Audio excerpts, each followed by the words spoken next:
योहानाचं शुभवर्तमान अध्याय 8 वचन 29 मी वाचून दाखवते, सर्वजण लक्ष द्या. ज्याने मला पाठविले तो माझ्या बरोबर आहे.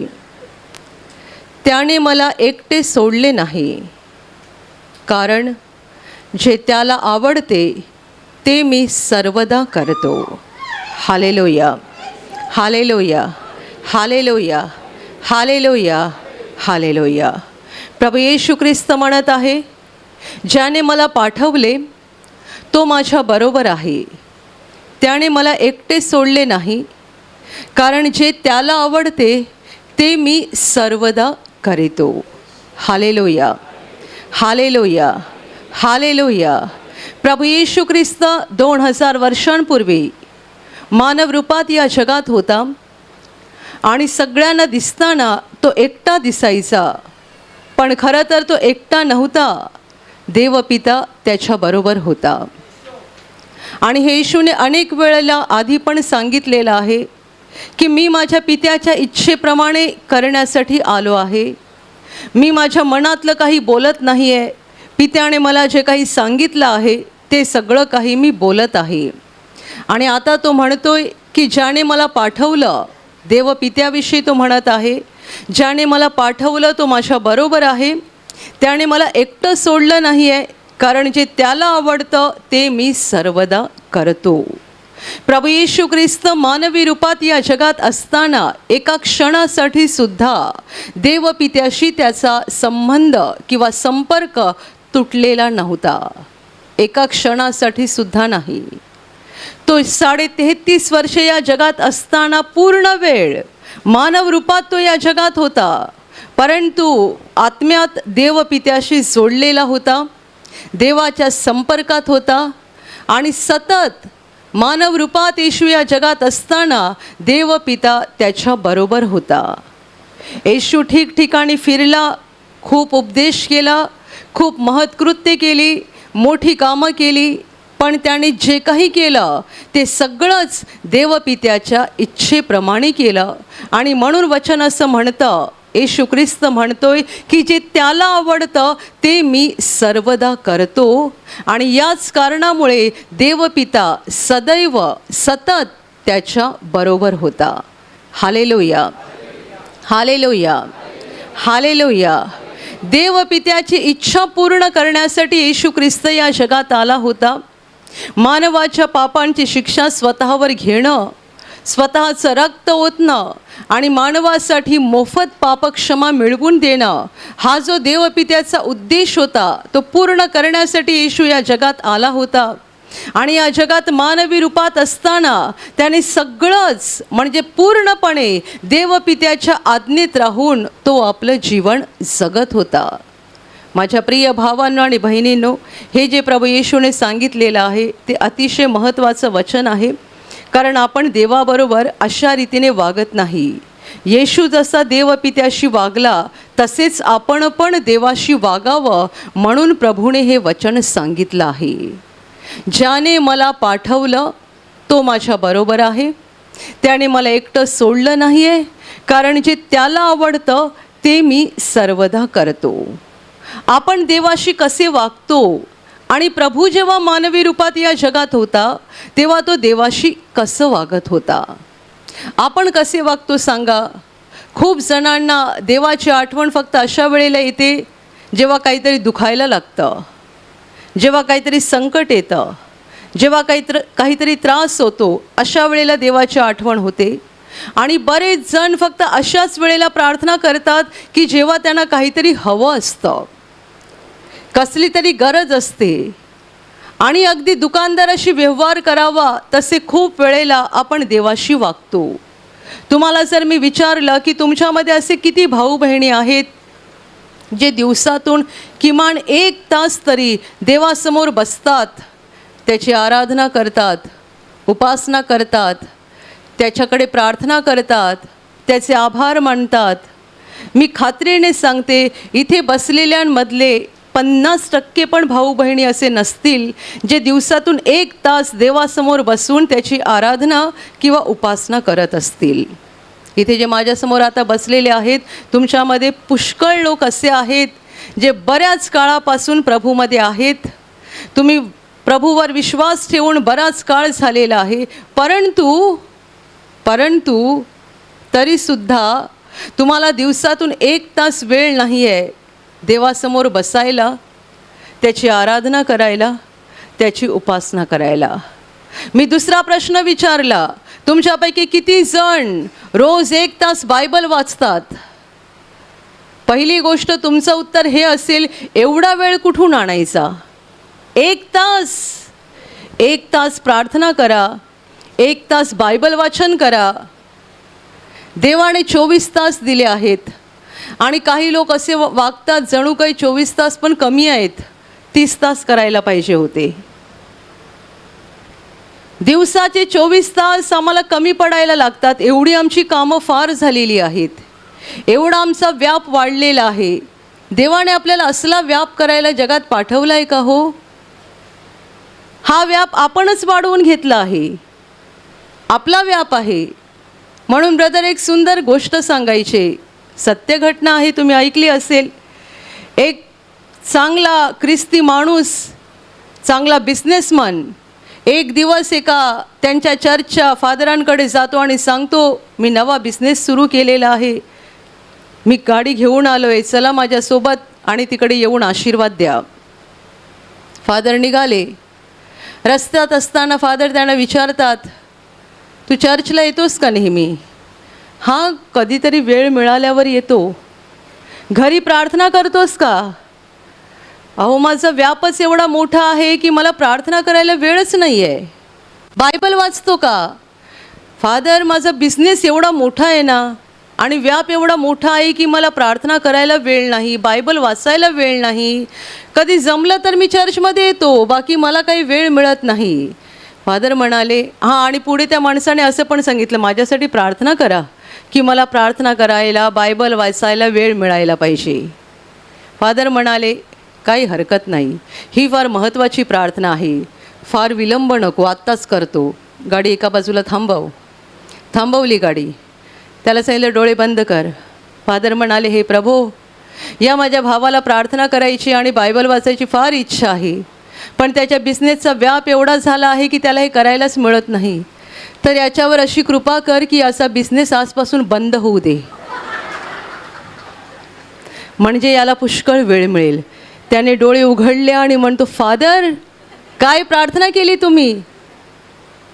तूच सांगितलं ना मला तुला वेळ मिळायला पाहिजे म्हणून प्रार्थना करायला, तर मी तशी प्रार्थना केली. आम्ही आमचा व्याप उगाच वाढवून ठेवलेला आहे. उगाच वेळ नाही आहे, प्रार्थना करायला वेळ नाही आहे, बायबल वाचायला वेळ नाही आहे. येशू ख्रिस्त देवाचा पुत्र या जगात आला, त्याने कधी सांगितलं का मला वेळ नाही आहे?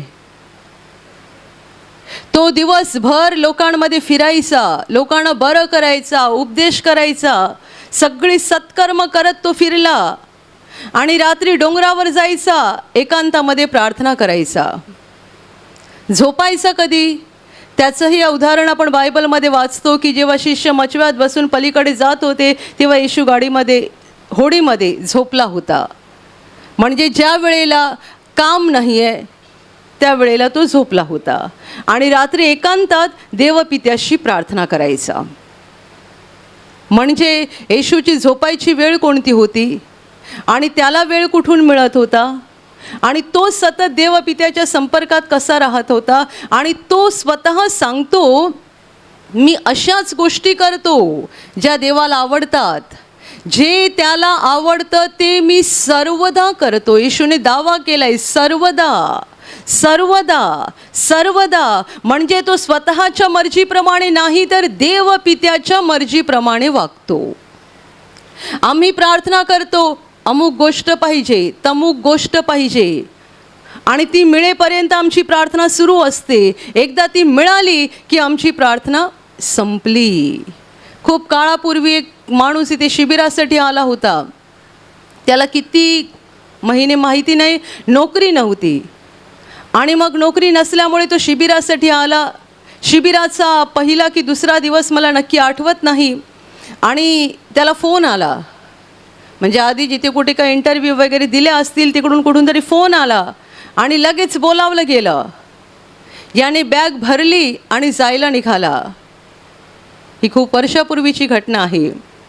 त्या बंधूला आम्ही म्हटलं, किती महिने तुला कोणी कामासाठी बोलावलं नाही, आता तू शिबिरात आलेला आहे आणि तुला कामासाठी फोन आलेला आहे. तू जर शहाणा असशील तर इकडे शिबिरात भाग घे, कारण ही नोकरी जर देवापासून असेल तर ती तुला मिळणारच, आणि ही जर देवापासून नसेल तर तू कितीही घाम गाळला तरी ती तुला मिळणार नाही. हा फोन फक्त तुला देवाच्या घरातून बाहेर काढण्यासाठी आलेला आहे, कारण या शिबिरात तू तुझं समर्पण देवाला करणार, तू देवाशी जोडला जाणार, तुझ्या आत्मिक जीवनाचा पाया घातला जाणार. आणि हे सगळं कोणाला नको आहे? त्या दुष्ट सैतानाला. त्याच्या राज्यातून एक एक आत्मा जेव्हा बाहेर पडतो तेव्हा तो अस्वस्थ होतो, आणि म्हणून हा फोन आलेला आहे. तू शहाणा असशील तर फोन बंद कर आणि शिबिरात भाग घे. पण तो अस्वस्थ झाला होता, त्याला राहावे ना. तो म्हणतो, नाही नाही नाही, मला किती काळ नोकरी नव्हती आणि आता फोन आलेला आहे, त्यांनी बोलावलं आहे, मला काही करून गेलंच पाहिजे. आणि मग त्यांच्या घरच्यांचे फोन यायला लागले, लवकर ये लवकर ये, ही नोकरी गेली नाही पाहिजे. म्हटलं, जाणाऱ्यांना मी थांबवत नाही. येशूने भूतग्रस्त माणसाला बरं केलं. गावकरी बघायला आले आणि त्याला सांगायला लागले, आमच्याकडून निघून जा. तेव्हा येशू निघून गेला. त्यांना समजावत बसला नाही, निघून गेला तिकडून. आणि जाताना त्या भूतग्रस्त माणसाला काम देऊन गेला. तो पण जात होता येशूच्या बरोबर. त्याला सांगतो, तू नको येऊ, तू जा घरी आणि त्यांना सांग, प्रभूने तुझ्यासाठी केवढी मोठी कामे केली. Hallelujah, hallelujah, hallelujah. गेला आणि मला आठवत नाही किती काळाने परत शिबिरासाठी आला.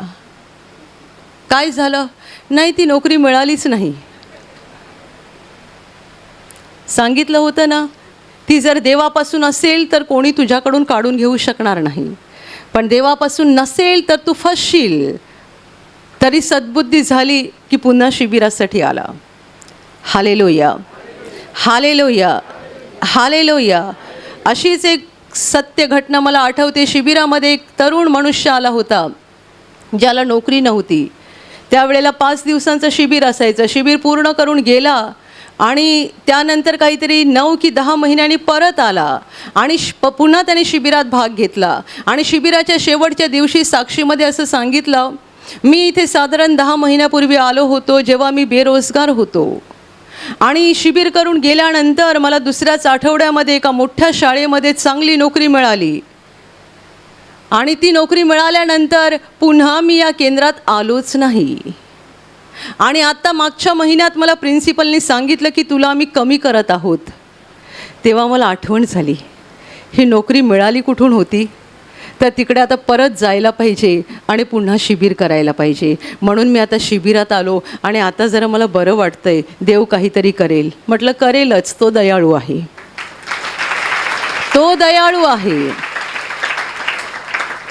बायबल म्हणतं, आपण अविश्वासू झालो तरी तो विश्वसनीयच राहतो, कारण त्याला स्वतः विरुद्ध वागता येत नाही. देवाला काय करता येत नाही सांगा? देवाला खोटं बोलता येत नाही, देवाला कोणाला फसवता येत नाही, देवाला लबाडीने वागता येत नाही. वचन म्हणतं की आपण अविश्वासू झालो, आपण विश्वासघातकी बनलो तरी देव मात्र विश्वसनीयच राहतो, कारण त्याला मात्र स्वतः विरुद्ध वागता येत नाही. मला आता खात्री वाटते या शिबिरानंतर देव काहीतरी करेल. देव करणार, पण पुढे तू काय करणार ते महत्त्वाचं आहे. देव सगळं चांगलं करतो, आपण काय करतो? जेव्हा येशू म्हणतो जे त्याला आवडतं ते मी सर्वदा करतो, तेव्हा आपण जरा स्वतःच्या हृदयावर पण टॉर्च मारून बघावा, मी कशी वागते, मी कसा वागतो. की आम्ही फक्त देवाशी, आपल्या मराठीत म्हण आहे, कामापुरता मामा, अशा रीतीने देवाशी वागतो. काम आहे तोपर्यंत हालेलुया हालेलुया हालेलुया, धन्यवाद धन्यवाद धन्यवाद. काम झालं की मोबाईलवर सिनेमा बघत बसले. जोपर्यंत काम आहे तोपर्यंत त्यांना बाकी काही सुचत नाही, हालेलुया करत राहतात. कारण एकदाच आपलं काम झालं पाहिजे, एकदाचा आपला आजार बरा झाला पाहिजे, एकदाची नोकरी मिळाली पाहिजे, एकदाचं हे झालं पाहिजे. आणि ते झालं की मोकळे. मग हातामध्ये मोबाईल काय आणि मग सिनेमा काय. आणि मग आधी बोलत होता प्रभू गाऊ तुझे गुणराया, आणि आता गायला लागला सिनेमातली गाणी. कारण काम झालं. पुन्हा प्रभू गाऊ तुझे गुणराया कधी गाईल? जेव्हा पुन्हा काहीतरी चिमटा बसेल तेव्हा मग बोलणार प्रभू गाऊ तुझे गुणराया. ते नंतर आठवतं सगळं. Hallelujah hallelujah hallelujah hallelujah. माझ्या प्रिय भावांनो आणि बहिणींनो, आम्ही स्वतःमध्ये बदल केला पाहिजे. आणि स्वतःच्या इच्छेने नाही. तुम्हाला काय आवडतं ते महत्त्वाचं नाही, मला काय आवडतं ते महत्त्वाचं नाही, आपल्या जीवनदात्या देवाला काय आवडतं ते महत्त्वाचं आहे. हा विचार करून त्याप्रमाणे जगलं पाहिजे. मला काय वाटतं, मला काय आवडतं, प्रत्येक जण आपली इच्छा बघत राहतो आणि देवाच्या इच्छेप्रमाणे वागत नाही. देवाचा वापर आम्ही कधी करतो? फक्त संकट काळात, आजाराच्या काळात, दुःखाच्या काळात. हालेलुया बोलणं, वचनं बोलणं, प्रार्थना करणं हे सगळं करतो आणि ते चांगलं आहे, त्याच्यामध्ये चुकीचं काही नाही, हे चांगलंच आहे. परंतु हे आपण नेहमीच करावं आणि आपण आपल्याला स्वतःला बदलत राहावं. आणि मला काय आवडतं ते महत्त्वाचं नाही, माझ्या देवाला काय आवडतं ते महत्त्वाचं आहे, हे पारखावं आणि त्याप्रमाणे चालत राहावं. Hallelujah hallelujah hallelujah hallelujah.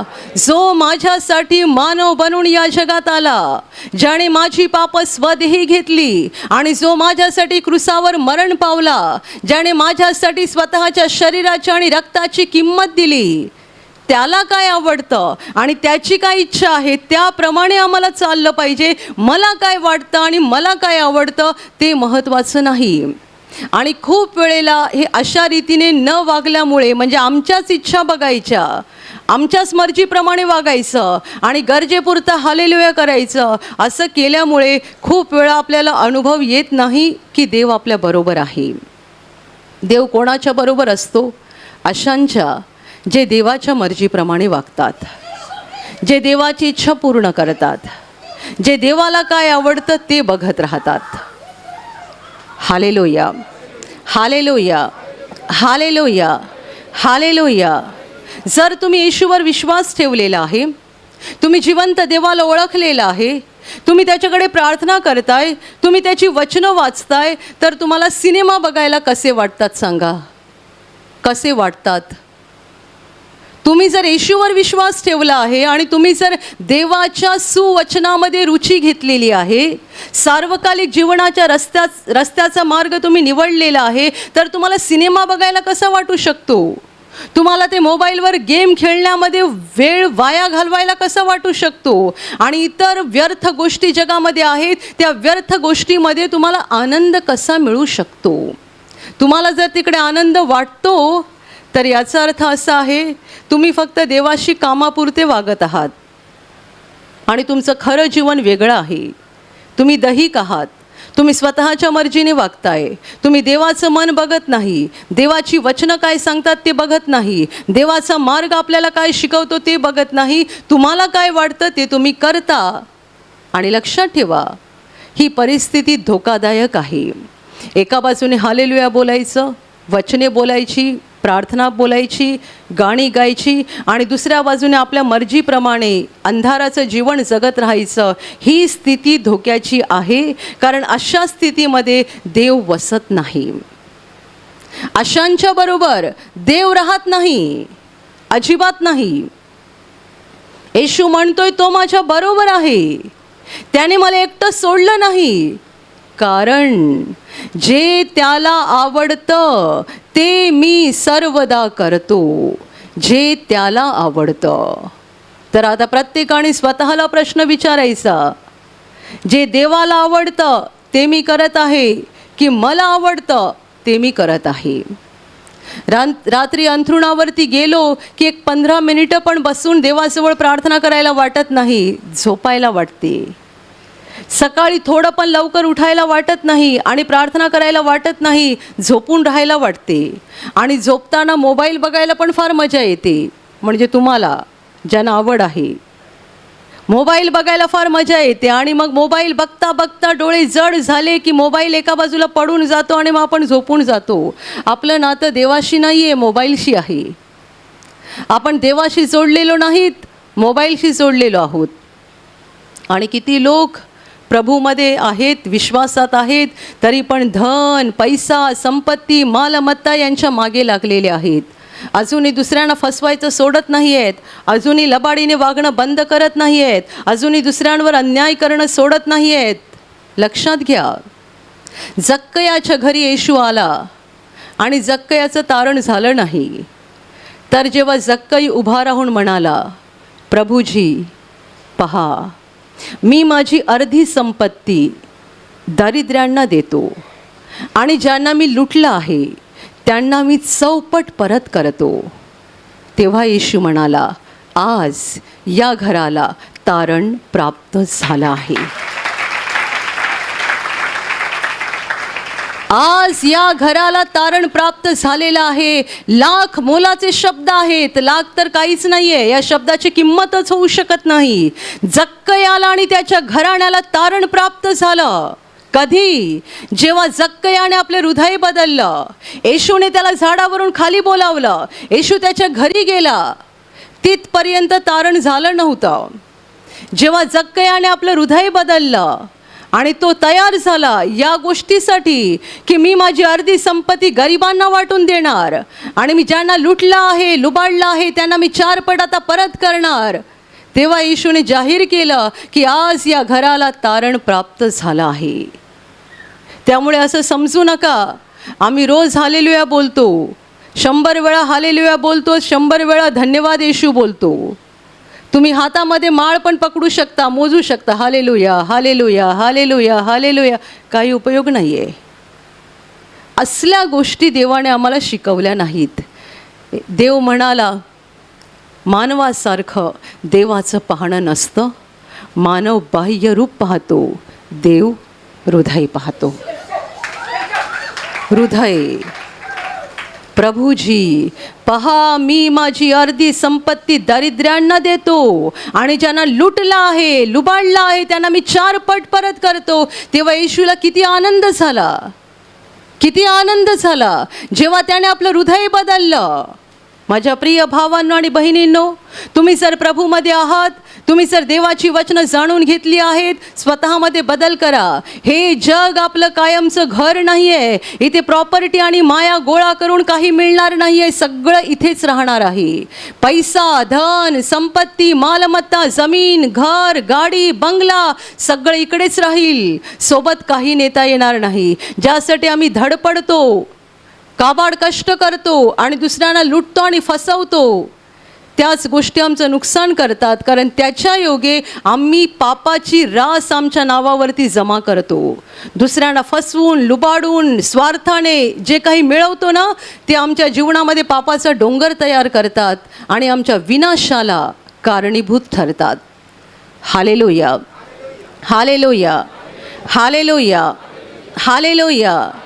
आपली अंतकरणं बदला आणि स्वतःच्या इच्छेने नाही, देवाच्या इच्छेप्रमाणे वागा. कारण आपण सगळे पापी आहोत. तुम्ही, मी, आपण सगळे पापी आहोत.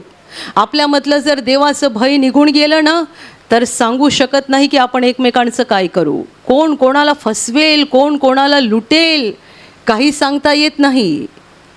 जगामध्ये थोड्याफार प्रमाणात देवाचं भय आहे म्हणून काहीतरी जगात शांती आहे. जिथे देवाचं भय नाही आहे तिकडे नरक बनत चाललेलं आहे. कारण लोकांना भीतीच राहिली नाही आहे. कोणता माणूस अतिदुष्टपणे वागतो त्याला देवाची भीतीच नाही आहे. कोणता माणूस दुसऱ्याचा खून करतो, कोणता माणूस दुसऱ्याला लुटतो, कोणता माणूस दुसऱ्यावर अन्याय करतो. मी अलीकडे अन्यायाच्या खूप गोष्टी ऐकल्या. एवढ्या वर्षात तर ऐकल्या होत्या, पण आता तर फार ऐकल्या. आणि ऐकल्यानंतर माझ्यापुढे प्रश्न असतो की अन्याय करणाऱ्यांना काहीच वाटत नाही का की आमचा हिशोब घेणारा कोणतरी आहे. गरिबावर, दुबळ्यावर अन्याय करा, त्यांना फसवा, ते कुठे जाऊ शकत नाहीत, न्याय मागू शकत नाहीत, पण त्यांचा कैवारी वर बसलेला आहे. तो सोडेल का? तो सोडेल का? तो हिशोब घेणार नाही का? काय जगाची अवस्था आहे, का जग वाईट बनत चाललेलं आहे? कारण माणसाच्या मनातून देवाचं भय निघून चाललेलं आहे, देवाची भीती निघून चाललेली आहे, आणि देवाची भीती निघून गेल्यामुळे जगाचा नरक बनत चाललेला आहे. माझ्या प्रिय भावांनो आणि बहिणींनो, स्वतःची अवस्था तशी होऊ नये म्हणून सावध व्हा. आपलं जीवन नरक बनू नये, आपलं कुटुंब नरक बनू नये, तर एक छोटा स्वर्ग बनावा, ज्याच्यातून आपण एक दिवस खऱ्या स्वर्गामध्ये पोहोचू. आणि त्यासाठी आपल्या हृदयात अहोरात्र देवाचं भय बाळगा. देवाचं वचन म्हणतं, परमेश्वराचं भय हा ज्ञानाचा आरंभ आहे. देवाची भीती ही ज्ञानाची सुरुवात आहे. ते जर भयच नसेल तर सगळं जीवन व्यर्थ होईल, नरक बनून जाईल. Hallelujah, hallelujah, hallelujah, hallelujah. स्वतःमध्ये बदल करा, हृदयातल्या वाईट गोष्टी काढून टाका. रोज आपण स्वतःला बदलत राहिलं पाहिजे. तुम्हाला असं वाटायला पाहिजे की मागच्या महिन्यामध्ये माझा जसा स्वभाव होता त्याच्यापेक्षा आता थोडा जास्त चांगला झाला आहे. 1 वर्षापूर्वी माझा जसा स्वभाव होता त्याच्यापेक्षा आज थोडा चांगला झालेला आहे, असं आपल्याला स्वतःविषयी खात्रीने बोलता आलं पाहिजे. आपल्यात बदल होत गेला पाहिजे सगळ्याच बाजूने. एक एक वाईट गोष्ट आपण आपल्या जीवनातून काढून टाकली पाहिजे. ज्याप्रमाणे तांदळातून आपण खडे निवडून टाकून देतो, त्याप्रमाणे आपण आपल्या जीवनातल्या अंतकरणातल्या वाईट गोष्टी निवडून फेकून दिल्या पाहिजेत. जाणीवपूर्वक मेहनतीने हे आपण केलं पाहिजे. कारण जो देवाच्या इच्छेप्रमाणे वागतो तो सर्व काळ जिवंत राहणार आहे. जो देवाच्या इच्छेप्रमाणे वागतो तो सर्व काळ जिवंत राहणार आहे.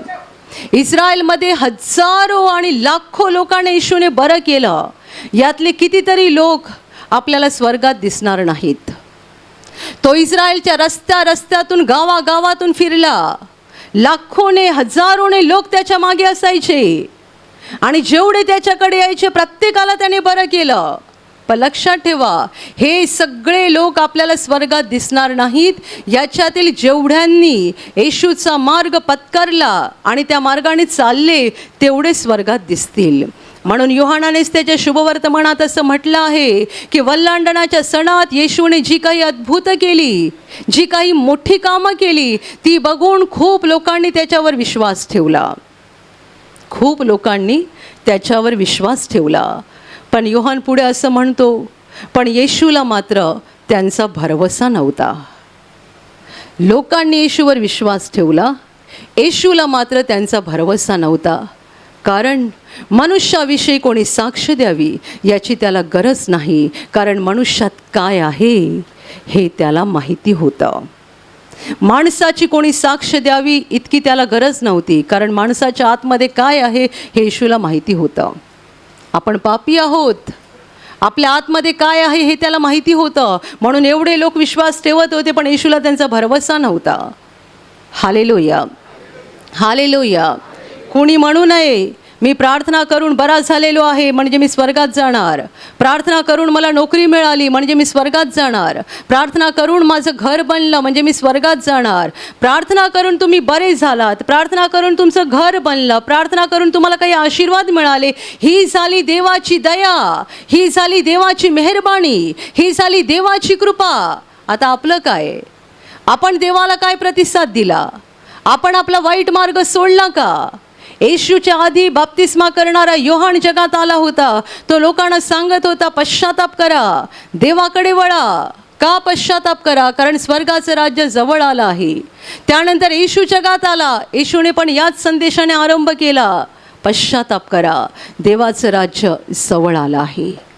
देव माणसाला हेच सांगतोय, पश्चाताप कर, हृदय बदल, हृदय बदल, हृदय बदल. देव आपल्याकडून मोठ्या गोष्टी मागत नाही आहे, मोठ्या गोष्टींची अपेक्षा करत नाही आहे. देवाला बदललेलं हृदय पाहिजे. Hallelujah, hallelujah, hallelujah. माझ्या प्रिय भावांनो आणि बहिणींनो, विश्वासामध्ये चालत असताना स्वतःच्या हृदयात बदल करणं यावरती भर ठेवा. जे देवाला आवडतं ते पारखत जा, जीवनामध्ये रोज आपल्याला निर्णय घ्यायचे असतात. रोज आपल्याला ठरवायचं असते, या रस्त्याने जायचं की या रस्त्याने जायचं. कोणता रस्ता निवडायचा हा निर्णय रोज घ्यायचा असतो. काय बोलायचं आणि काय बोलू नये, कुणाशी बोलायचं आणि कुणाशी बोलू नये, कुणाशी कितपर्यंत बोलायचं आणि कुठे मर्यादा घालायची, हा निर्णय रोज घ्यायचा असतो. क्षणाक्षणाला हे निर्णय आपल्याला घ्यावे लागतात. देवाची इच्छा पारखत जा. आणि ही तुम्हाला इच्छा कधी कळेल? जेव्हा तुम्ही प्रार्थना कराल, देवासमोर याल, तेव्हा पवित्र आत्मा तुम्हाला देवाची इच्छा सांगेल. जेव्हा तुम्ही देवाची वचनं वाचाल, तेव्हा या वचनातून देव तुमच्याशी बोलेल. आणि जर तुमची प्रार्थना आणि देवाच्या वचनांचं वाचन चांगलं होतं आहे, तर इतर वेळेला पण पवित्र आत्मा आतून तुम्हाला मार्गदर्शन करत राहणार, बोलत राहणार आणि तुम्हाला देवाचा योग्य मार्ग आणि देवाची इच्छा प्रकट करत राहणार. Hallelujah, hallelujah, hallelujah. स्वतःला काय आवडतं ते नाही, तर देवाला काय आवडतं ते पारखून घ्या आणि त्याप्रमाणे चाला. म्हणजे देव आपल्यावर प्रसन्न होईल. तो सदा सर्वदा आपल्याबरोबर राहील आणि देवाच्या इच्छेप्रमाणे वागणारे सर्व काळ जिवंत राहणार. म्हणून आपणही देवाबरोबर सर्व काळ जिवंत राहू. Hallelujah, hallelujah, hallelujah. आणि आता मी तुमच्यासाठी प्रार्थना करणार आहे. पूर्ण विश्वास ठेवा की प्रभू येशू एका क्षणात तुम्हाला स्पर्श करून बरं करेल. एका क्षणात तो तुमच्या जीवनातलं दुःख काढून टाकेल. कारण प्रभू आजही जिवंत आहे. 2000 वर्षांपूर्वी तो देहरूपात या जगात होता. आज देहरूपात नाही आहे, पण आत्म्याच्या रूपाने आहे. आणि जिथे जिथे लोक त्याच्यावर विश्वास ठेवतात आणि विश्वासाने त्याला हाक मारतात, तिकडे तिकडे तो त्यांच्या अगदी जवळ असतो. त्यांना बरं करायला, त्यांना आनंदित करायला आणि त्यांना सैतानाच्या हातातून सोडवायला तो नेहमीच तयार असतो. म्हणून विश्वास ठेवा, प्रभू इथे आहे. तो तुम्हाला स्पर्श करेल आणि तुमचं जीवन बदलून टाकेल. जिथे तुम्हाला आजार आहे तिथे विश्वासाने हात ठेवा आणि तिथे हात ठेवणं शक्य नसेल तर छातीवर हात ठेवा. प्रभू येशूच्या नावाने या क्षणाला तुमच्या शरीरातले सगळे आजार नष्ट होत, प्रभू येशूच्या नावाने तुमच्या जीवनातील सगळी दुःख निघून जावोत. सैतानाची सर्व कामं तुमच्या घरातून आणि तुमच्या कुटुंबातून प्रभू येशूच्या नावाने पूर्णपणे नष्ट होत. सर्व शुद्धात्म्यांनो, प्रभू येशूच्या नावाने मी तुम्हाला आज्ञा देत आहे, या क्षणाला यांना सोडून निघून जा आणि पुन्हा त्यांच्यात शिरू नका. प्रभूचं महान सामर्थ्य तुमच्यावर येऊ. पवित्र आत्मा तुमच्यावर येऊ. पवित्र आत्म्याचा आनंद तुमच्या जीवनात येऊ. पवित्र आत्म्याची शांती तुमच्या हृदयात येऊ आणि तुमचं जीवन स्वर्गीय प्रकाशाने भरून जावो. आमीन.